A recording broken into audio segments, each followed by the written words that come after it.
Assalamualaikum warahmatullahi wabarakatuh. Halo semuanya, kenalkan nama aku Widya dengan NPM A1C024042. Aku dari Prodi S1 Pendidikan Matematika kelas 4B.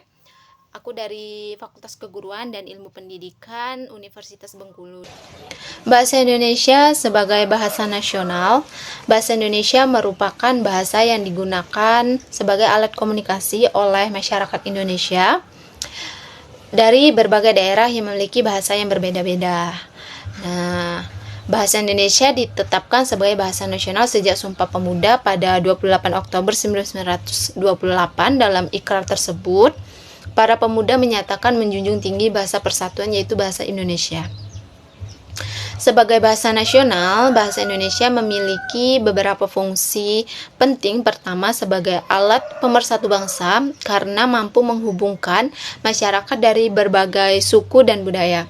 Kedua, sebagai alat komunikasi antar daerah sehingga masyarakat dari daerah yang berbeda dapat saling memahami.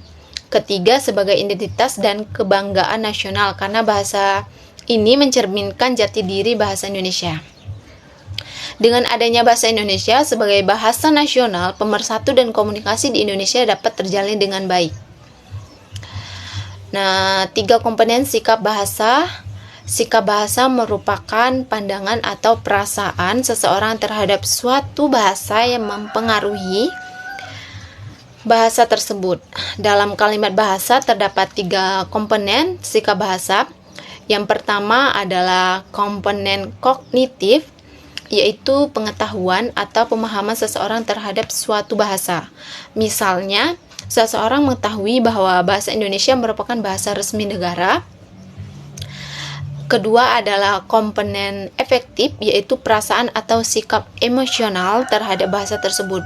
Contohnya merasa bangga menggunakan bahasa Indonesia. Nah, selanjutnya yang ketiga adalah komponen kognitif, yaitu kecenderungan perilaku dalam menggunakan bahasa. Misalnya, seseorang memilih menggunakan bahasa Indonesia yang baik dan benar dalam situasi resmi. Ketiga komponen ini saling berkaitan dan mempengaruhi bagaimana seseorang bersikap terhadap bahasa. Selanjutnya itu ada 3 faktor penyebab ragam bahasa. Ragam bahasa adalah variasi penggunaan bahasa yang muncul karena perbedaan situasi penutur atau tujuan komunikasi. Ragam bahasa terjadi karena beberapa faktor.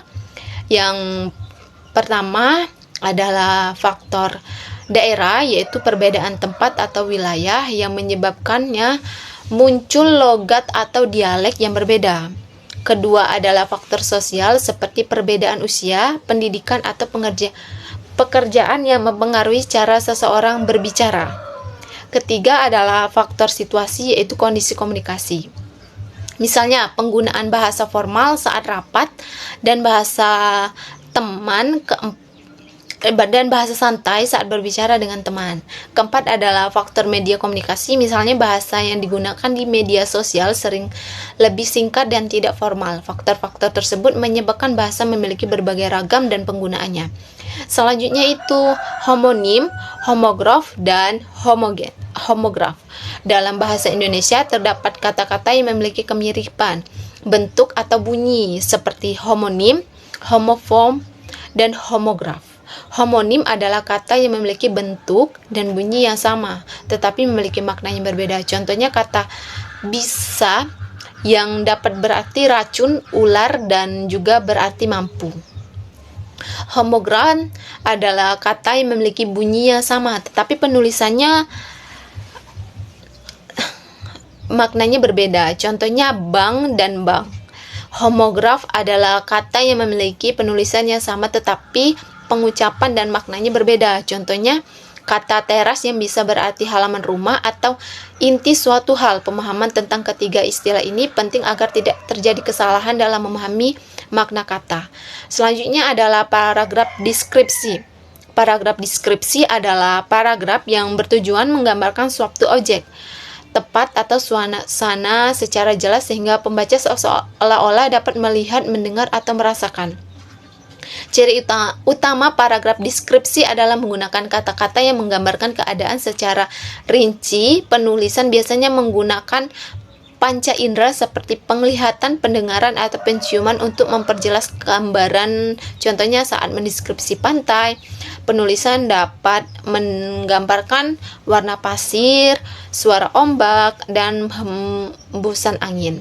Tujuan paragraf deskripsi adalah memberikan gambaran yang jelas kepada pemahaman sehingga mereka dapat membayangkan objek yang dijelaskan. Oleh karena itu, paragraf deskripsi sering digunakan dalam cerita, laporan perjalanan, atau tulisan yang menggambarkan suatu tempat atau suasana.